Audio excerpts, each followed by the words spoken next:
Welcome to Full Stack Business Owner. Today, we are answering questions from you, the listeners, and the community. And if you want your question answered, there are two ways to submit your questions. The first one is if you're in the newsletter, just hit reply to one of Charley's emails. We'll save it and we'll actually answer it in these sessions. And the second one is message us up on the Facebook group as well. We're very active over there, and so we'll answer any questions that you have. But before we get started, let's cue your infamous disclaimer, Charley. Charley here from Full Stack Business Owner. I need to let you know that Grant, myself, and the Full Stack Business Owner team are in no way, shape, or form qualified to give you financial advice or pick investment products. We highly encourage you seek out and engage the use of professionals when making financial decisions or comparing investment products.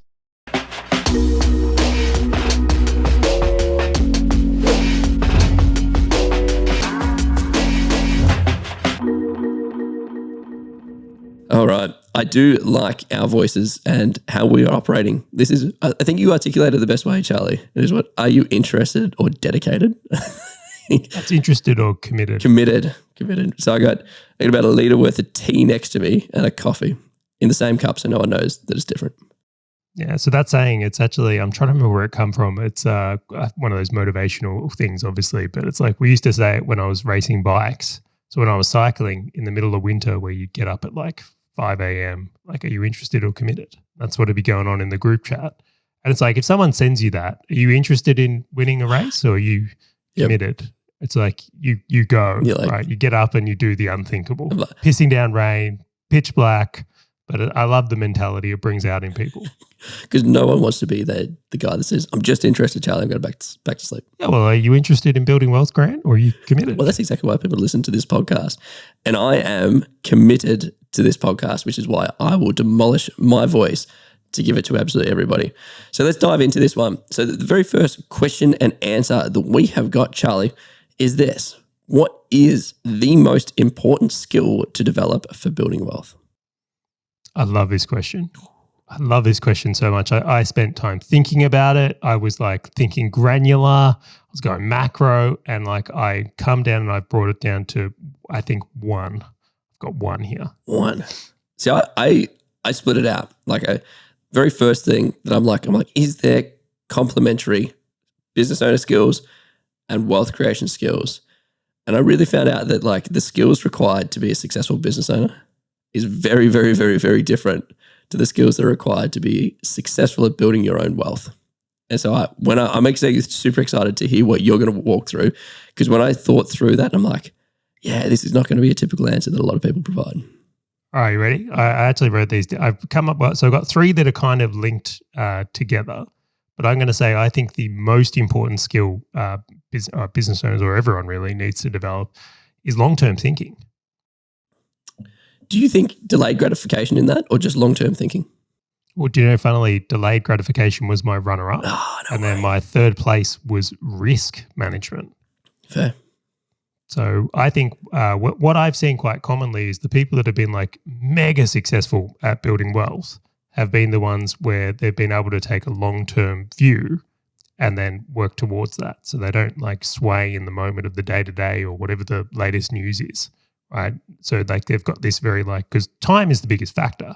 Right. So when you look at, let's say people who've built wealth, it's this compounding effect of like they get gains year on year and that compounds into it. Yep. Now, when someone's like short-term thinking is like they never take advantage of that. So those assets never get to compound in the right way, where the person who adapts a long-term thinking kind of mindset is like they don't sway away from that. They allow it to keep happening. So is delayed gratification a part of that? Definitely. A lot of people are taking like the money they've got in their hands now and not spending it on something that is for, let's say, in the moment enjoyment and going, I'm going to put this aside for a better future. And like that plays into it hugely. It was actually interesting. There was a large mining company, and I won't name his name because I'm friends with one of the executives that used to work there.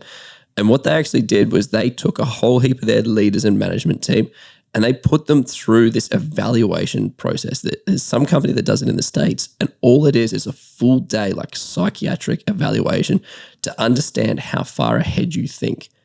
And we're talking like, do you think 1 month ahead? Do you think 1 year ahead? Do you think 20 years, 50 years, 100 years? And interestingly enough, when like Barack Obama did this, it was like 50 to 100 years. So decisions he was making today, he was always thinking about the ramifications that was going to have in 50 to 100 years. And fascinating enough, there was a 30-year-old at the time that went through this, and they found that he had like a 30 or 40 year ahead thought process on all of the actions that he had today.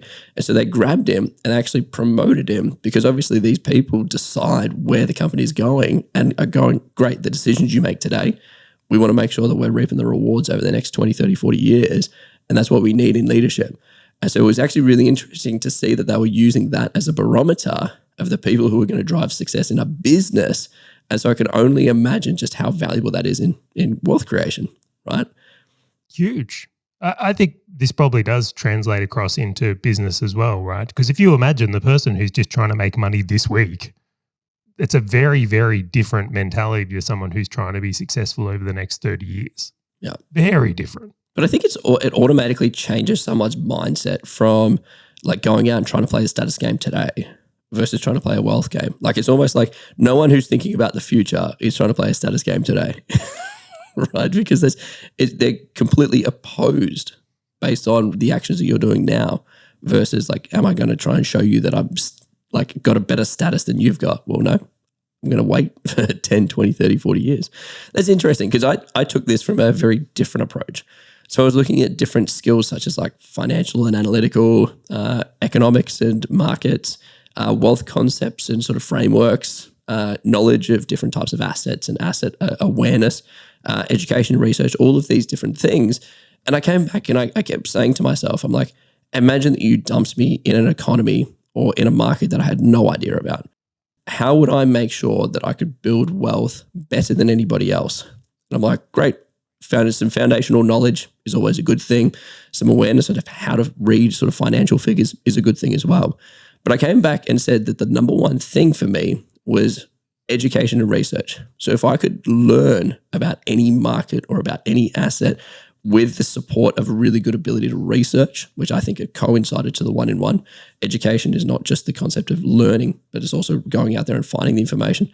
I think it's paramount because it means that you have the ability to find the right information, right? Which I think a lot of people sort of struggle with at the moment, where they get information and they take that as sort of gospel, if you will, and they'll invest based off it. So, Channel 9 said this about interest rates. That's gospel. And it's like, well, no, that's not research. That's not education.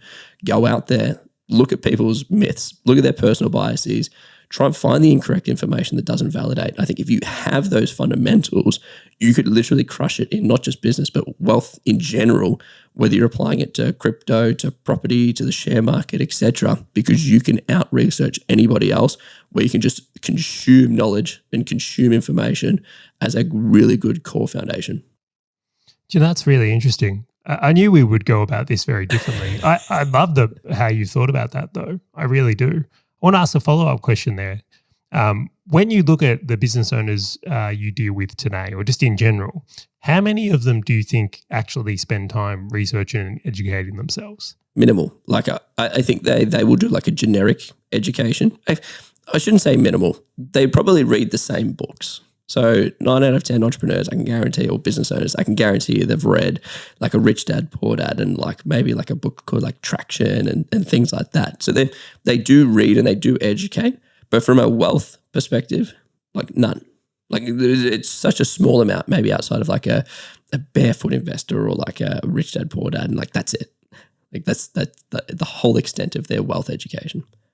If you think when a business artist starts, right? So when they first get into business, how much time they're spending in this like learning and educating phase, it's huge. And I find it interesting that as people go on in years in business, the amount of time they spend on education and research becomes less in general. Well, I always relate it back to our educational system has always got tiers. And so everybody sort of perceives education as getting to a point where you don't really need to do it anymore. Right, so we go to, grade 6 to get into high school, go to high school into year 12 to get into university, and then we get out of university and we've got a job.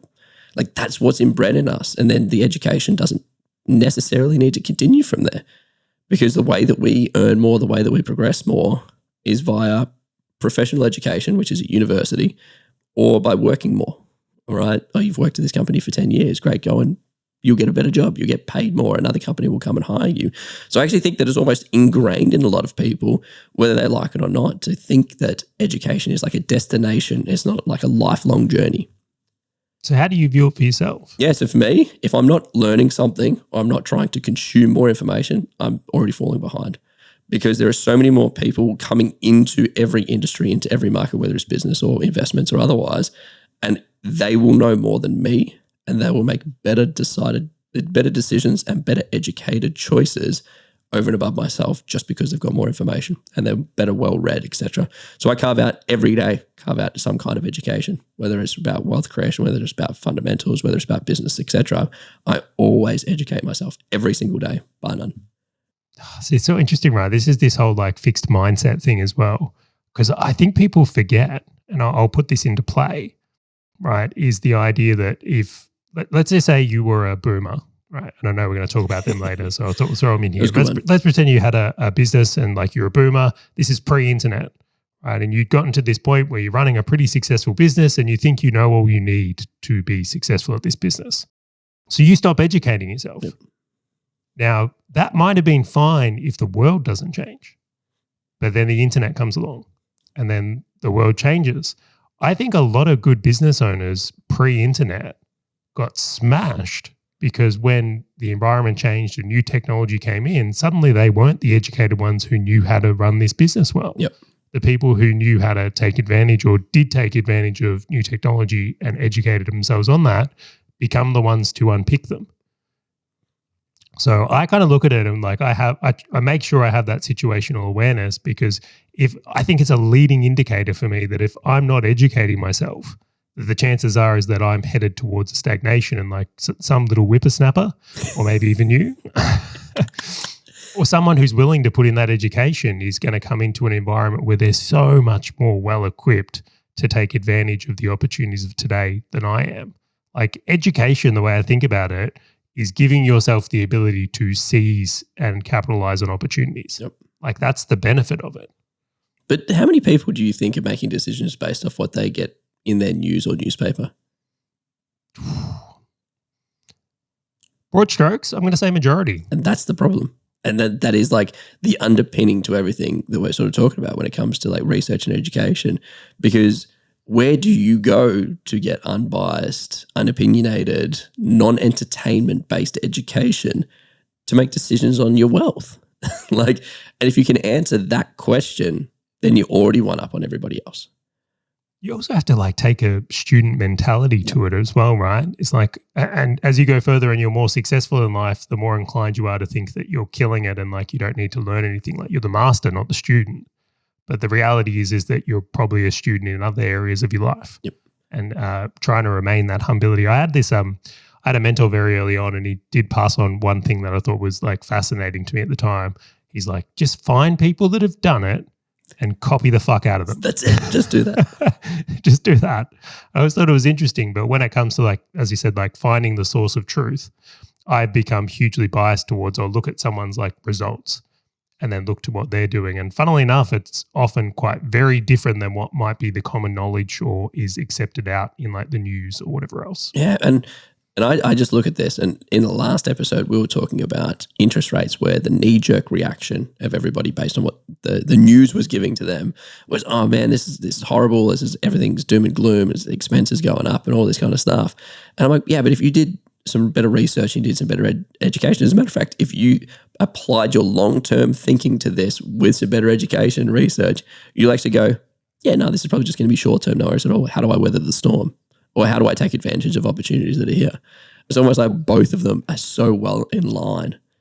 Maybe they play into each other here, right? So if you're a long-term thinker, maybe you would research and educate yourself differently because you would be preparing for a long-term future. Where if you're let's say you're just thinking about making it through this week, what's the point of educating yourself? Like, what can you really take on this week? Exactly.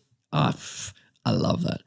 And I am going to mention, so what do you reckon my second runner-up was? It's going to be either like finance skills or analytics skills, something like data or numbers driven, I would guess. Yeah, so I grouped them together, finance and analytical. Because it is so applicable. Like if you, Oh, wait, we spent too much time together. but if you can read numbers and you can analyze things just in general, you win at business and you win at wealth creation. Like it is like the thing that sits below absolutely every numbers game. Like it's all Warren Buffett does is like read figures from every company he invests in for ages and tries to look for discrepancies.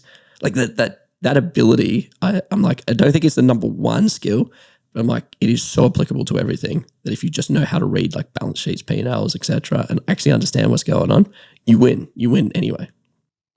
I think we can say there's many important skills, right? There are many. And of course, we're just our opinions on these things. But like clearly, if you have no number skills or you're not willing to invest in finance skills, it would be pretty hard to get good at wealth creation in general. No, I wholeheartedly agree. I'm going to pick up another question on this one, Charlie. Now, this is a very open-ended question. I'm curious, did the baby boomers have it easier? And so for people who are listening to this, baby boomers, there were like two of them. They were between 1946 and 1964 is when they were born, so that sort of 20-year period. So think about people who are like 55 to 75, if you will. And I just want us to compare it to people who are kind of between like your millennials and your Gen Xers, right? People who are between like 25 and like 50 now, right? So if we were to think about people in their 30s going through this same journey, did the baby boomers have it any easier, Charlie? The damn boomers. They've ruined everything. They've ruined it all. Giving us their leftovers. So I take that as a yes. Well, I have a victim mentality, and anytime I can look to blame another generation for why I don't have success in my own life, I'm going to lean into that. I can take it. I hear it works, right? I hear being a victim really works. We should try it. That's terrible. Should I go on to the next question now? Like, no. Let's unpack it a little bit further. So it's like, I think the thing that comes to mind when I've heard this question in other circles is like the whole idea of like asset prices. Yep. So it's like, did the boomers have it easier because when they were in their 20s, is the ability to purchase a house in a reasonable area, in a reasonable job was lower. So like if you think of like, I'll just use some like reasonable ones like teachers and cops and like people who worked in those professions, their ability to buy a home was much easier than it is today. Yep. I don't think anyone can argue against that. I think it's very, very hard to argue against that in general. So from asset prices, I think absolutely millennials and Gen Xers have it substantially harder than boomers did. So that side of it, tick. However, there's a big however, the opportunities millennials have and Gen Xers versus the boomers, like it's non-comparable. Yep. Like my parents definitely didn't have the ability to sell invisible shit on the internet, which is any info marketer that's been out there, or create e-commerce stores. Like you actually had to like, have a physical place if you were going to start like a retail shop or something like that. So the opportunity difference is just ridiculous, just absolutely ridiculous. And it's interesting. I saw a meme the other day of like The Simpsons, and it's like it's got the house of The Simpsons, and they're like, this used to be Homer Simpson was the only one earning income, and they could afford this house. and I'm like, yes, I'm like that is. Thanks, boomers. Like that is, to me, the greatest example where you could have one working, one staying at home, like the mum looking after the kids or the dad looking after the kids. I don't really care. And now that's just not possible, right? The other thing I thought was quite interesting is like home ownership in Australia went up to like 60% during the boomers' time. And now everyone's like, oh, this whole concept of like home ownership it's just not what it used to be. But I think too many people realize that we were like the top of the world. Like there are no other countries that have as many homeowners as we do in Australia as well. So I think that the boomers had an inflated an amount of wealth, right? Like they just didn't have the same opportunities, not just that millennials and Gen Xers. They had more opportunities than millennial and Gen Xers have, but they also had it over the rest of the world, right? So it's not just them in their entirety. But I agree with you from a finance perspective. Like I group this into finance. Like finance, yeah, like if you're buying a house, you win. Like you had so many different opportunities available that I do not have at the moment. I then grouped it into education. And I said, no, I reckon we have a better opportunity for education, but with a caveat. I think that we have access to so much more information as long as we know which information to consume, right? So they got forced their education. Where we now can go onto YouTube or Skillshare or wherever and consume whatever we want to consume. In your pocket, right? You could literally get a course on practically anything for nearly free in your pocket. Which they never had. And so I actually think it's a double-edged sword, right? Because you could go completely down the wrong path and just be a consumer where you just consume a whole heap of things, right? Like there is more distractions around technology now than there ever was before. But the opportunity, if you do choose the right path, is incomparable. So then the third one that I had was like, to your point, which is business owners. Heck no. Man, I can make more money with the more opportunities that are available to me now than my parents ever had. No worries. Yeah. How much opportunity was there for a boomer to make money from a spare bedroom and an internet connection? Exactly. I still remember when I started my business, which would have been like 16 years ago or 17 years ago, maybe more, maybe less. And I was trying to get a payment processor to support US dollars. Impossible. Dude, I had to have $50,000 in a bank account with the NAB just to support a multi-currency account to go and take US dollar payments. I'm just going to say now, I wouldn't have trusted you. I don't blame you. Yeah, no, right. But this was before all of like the new payment process and all these different things that are out now. And I'm like, that was me. And I'm like, I fit into this new world that the baby boomers didn't have. And so I'm like, so you could only really service as a business owner the people directly around you. They had no internet to sell to people. They had like, their market was infinitely smaller than our market, right? The dissemination of information was tiny in comparison, but their industries, and I don't have any statistics to back this up, but the industries that they could sell through and open businesses for, I reckon would be like 1/10 of what we've got, like 1/10, it probably even less. Right, like you only had things that people desperately needed and wanted. Well, now, man, I can go and pay Patreon. I can go and give creator money just to consume whatever they record. Like those things just never existed before. And then the fourth sort of group that I had was like wealth creation. And I'm really curious to hear your thoughts on this one. So I said that I think that the opportunity to create wealth is about the same. Now, just hear me on this one. Yes, we have got more assets to invest in than they ever did, whether it's NFTs, crypto, shares, property, et cetera. And they typically only had like your gold and your shares and your bonds and all that kind of fun stuff. However, they were doing quite well. Like they had the same ability to create wealth because properties were going up, a lot of shares were going up, et cetera, that we had. We just have more opportunities to screw it up, but also more opportunities to make more money. I almost see that as an even playing field from an investment and a wealth creation perspective. Now, I'm curious as to your thoughts. I actually agree. Really? I think that nets out. I think on the wealth, it's different, right? But I do think they net each other out. Yep. So my kind of view on this is I look at it and go, the mistake millennials and Gen Xers are potentially making or could make is they're trying to live and be like the boomers. Like they're not taking advantage of what millennials and Gen Xers have. Like you can literally make money as an influencer on Instagram these days, or invest in like fractional things. Like I know that fractional properties become it, and like ETFs like have exploded. There's all this new stuff. So, and again, I look at it and go, the boomers had a very different set of like tailwinds and things that were great for them. And if they got involved in them, they did really well. There's also a lot of boomers that didn't and did terribly. Yep. So if you're a millennial or Gen Xer today, like wanting to live and be the same way as the boomers is the mistake. Stop complaining that that game sucks and you can't win it today. It's like, it's take advantage of what we have. Like live in this new world. All the people I know that are killing it, that are millennials or Gen Xers, are the ones that have adopted new ways of doing things. And you know what's really interesting, because I thought about this one step lower.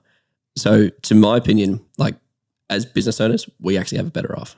From wealth creation, same. I actually think that if we educate ourselves better, we have more opportunities to make a boatload more money, but also more opportunities to wipe ourselves out. Our access to education far exceeds what they did. However, if I was to ask you this question, do you think that the baby boomers had it better compared to employee versus business owner versus business owner. I think that they're two very different things. I think if you're an employee, yes, baby boomers crush you. Like the education is not going to be as prevalent, right? Like you're not running businesses, so you don't have the same opportunities. So I can completely see why the media is getting so frustrated and sort of saying these things like, oh, baby boomers had it so much easier, et cetera, et cetera. But I'm like, but then I put my business owner's hat on and I'm like, no. I'm like, this is where it's different. So if I was an employee listening to our answers to this, I would completely disagree with what we're saying. But because we're all business owners, oh, heck yeah. Like this is our time to shine. So just an example of that, if you're a teacher today, you've got it potentially harder than a teacher did 30 years ago when it comes to building wealth and lifestyle and all that. But if you're a business owner 30 years ago versus today, that's completely flipped. Exactly. Which is why I say new game, be a business owner. Yep. Don't be a teacher in that example. Not that I'm against teachers, but I just think you want to play the game in a way that is suitable for today's environment, not 30, 50 years ago. I think that's the benefit of everybody who listens to this. So my answer to did the baby boomers have it easier?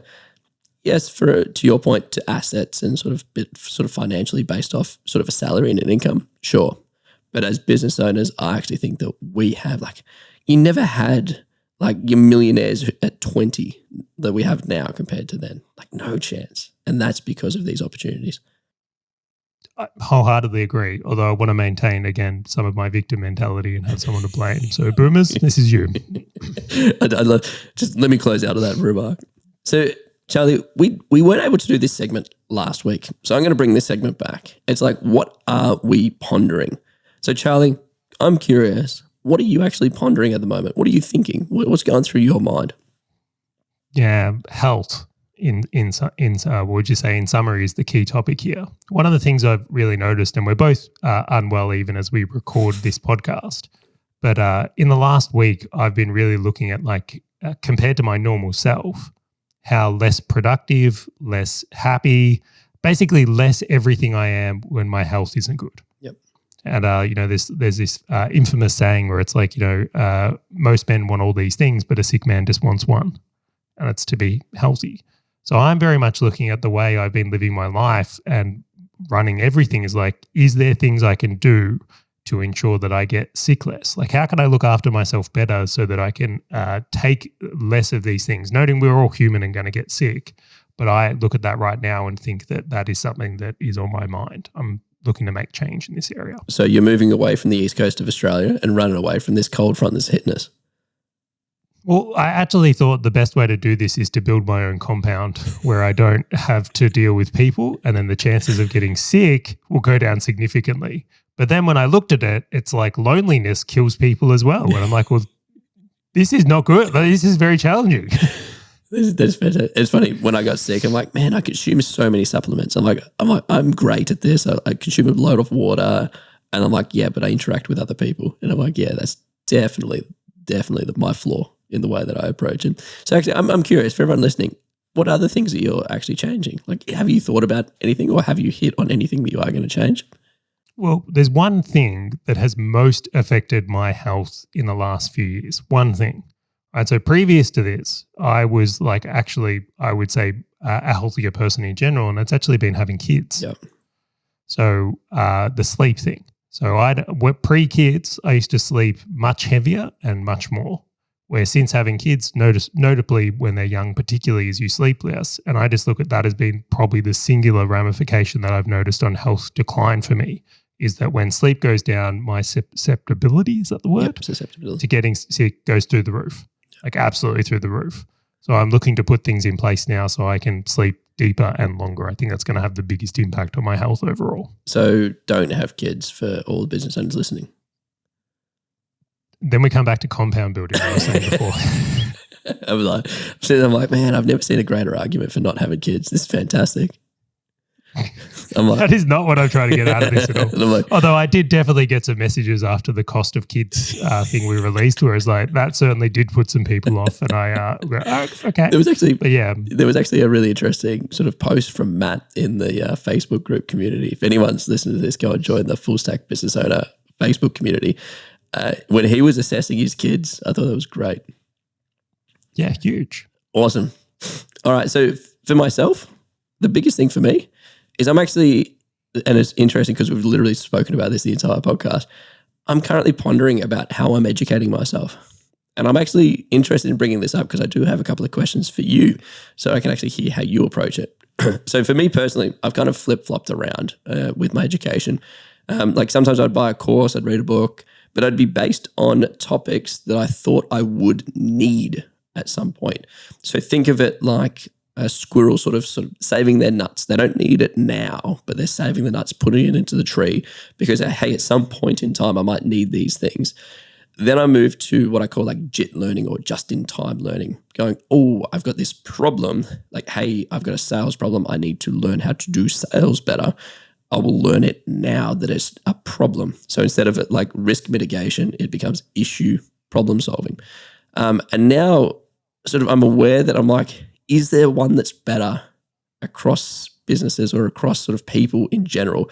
Like, is there, I'm just thinking about, should I have a hybrid mix where like I teach myself something new every single day? Like I'll consume or educate myself on something every single day. And maybe, I don't know, Monday, Wednesday, Friday, it is solving just-in-time education of, cool, this is a problem, I'm going to try and actively solve it.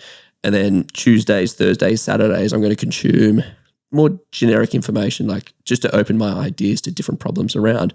And so this is like one thing that I'm personally thinking about on how do I have a better regimented sort of education process, less about the time to educate myself, more around like what do I educate myself with. So I am thoroughly curious, like how do you approach this one? Well, before we get to that, I'm more curious of what sparked this. Like, do you feel you're not educating yourself at a rate that's fast enough and this is something you want to incorporate? Has it just been doing research for this episode and you're going, look, I can see that education is a key component here I'm not putting enough into? Yeah, so I think I put enough into education. I think that I've focused too heavy on education that I haven't used. And upon sort of reflection of that, I'm like, is that a reflection of me consuming the wrong information or educating myself on the wrong things, or the fact that, hey, I just haven't prioritized what I really should have learned more? And so I'm just like, is that because I don't have the problem now, so I'm not using it? Albeit I can have an intellectual conversation with anyone about most topics that I've taught myself, but it doesn't mean it's been valuable. Like I spend tens or hundreds of hours consuming information and educating myself on topics I don't think I've ever used. However, it's probably opened my thinking to different things. And I'm just like, I can't really turn that into a tangible of like maybe. How annoying is it when you learn something and spend hours on it only for it to be useless? Yeah, or you just don't even know. Like I'm sure I've got mental models that I use that I don't even know that I taught myself or that I learned at some point. And then I look at that and I'm like, oh, that was a waste of time. And I'm like, I'm just like, I wonder how other people think about this. Or they just don't. And this is just the world that we live in. And well done, Grant. You just got to keep doing what you're doing. I must say the times when I've been like, I think educating myself the best is when I'm really interested in something. I find that if I'm interested in a topic, like, and I want to consume it, I'm like a sponge. Yep. When I force myself to educate myself on something, and even if I know it's good for me, but I'm not interested in it, I just feel like there's such a diminishing return on that. There really is. So like at one point I was when I first started my business, I was trying to educate myself on accounting and finances, but I just hated it. Like I just wanted to be educating myself on leads and sales. So I'd be like, all right, I'm here trying to do this like course on accounting and basics of bookkeeping so I could be aware of it. And I'd be like, all right, I'm watching this. And like my hands would be working and just bringing up, oh, yep, here's another video on Facebook ads. Yep. It's like, oh man, I just don't care. But so for myself is like I actually try to follow my curiosity. And it's been massive. And often that's been associated with like pains I'm experiencing in life. So when the wealth creation thing started, so when I was like really curious about money and building wealth, I couldn't consume enough. Like I was endlessly fascinated. So for myself is following those like genuine, like true intrigue. When I'm fascinated in something, like I lean in. Yeah. I think that's been incredibly helpful for me to follow what I'm interested in. And is it always related to something that you're doing now? Like whether you were doing wealth creation at the time or were you just fascinated about wealth creation even though you weren't going to execute something at that point? No, it's always, it seems to be that it's something that's important to me in the moment. So I think you called it just-in-time learning. Yep. Yeah, so I think that's been just everything I've done. Now, how I do it, I think you might find a little bit more interesting these days. Is I used to be someone who would like the first hour of my day I would spend on education. I'd come into my desk, have it set up, and like I would just dedicate that time before I would open any of the other apps or anything like that. And that helped me a lot. Like to give you an example, at a time when I was doing ads, I had come to the conclusion that, hey, if I could write better copy, my ads would do a lot better. So I would come in for an hour. I would spend the first 15 minutes like writing. The next 15 minutes I would do like correcting the previous day's work. And then the next, whatever was left would be like educating myself on the next thing. Or I can't remember the exact routine, but it was like I would use an hour. I did that hard for like 3 months and I got really good at copywriting. So it definitely worked. These days, I don't actually do that at all. I found that all the education I do is actually done when I walk, because I walk every day. Like I quite enjoy walking, and I found now that there's like a athletics running track in my area. So like, there's like spongy, like 400-meter tracks. So like if I'm doing a course, I actually do it on my phone now, and I'll walk the track because there's no traffic or other people. So I can't like, have a mishap. Well, also I'm trying to like walk down South Bank and like educate myself. That seems like that just seems like a recipe for disaster. You're going to get taken out by one of those scooters or something. Dude, they are fierce. Yeah, so it is one thing that's just on the back of my mind going, I wonder, and it's not just the information, it's how I consume it, how I'm interpreting it, but also how do I act on it, which I think too many people learn stuff and don't act on it, which is really sort of one of the keys for this one. Yeah, you want to make education a habit though, don't you? This is one of those things where you want to have it embedded into your weekly routine. Like your default should be that you are becoming more educated, whatever that topic is. Yep. And it's like, if you've got good habit, I feel like that's almost like the cheat codes here. Exactly. Habits is literally the greatest cheat codes. Couldn't agree more. I'm going to wrap this one up, Charlie. So for anyone who's listening, be sure to be on the lookout for the next episode. And don't forget, if you do want your questions answered, there are actually 2 ways to submit them through. First one is if you are on the newsletter, just hit reply to the email and we'll save it and we'll bring it up in one of these sessions. But also message us in the Facebook group, which is Full Stack Business Owner Community. And we'll go and take those questions and actually save it and answer it here. And if you do enjoy this episode, be sure to share it with someone else in your network who you think actually could get more value out of these episodes as well. And I just want to say thank you again for joining us, and we'll catch you on the next episode of Full Stack Business Owner.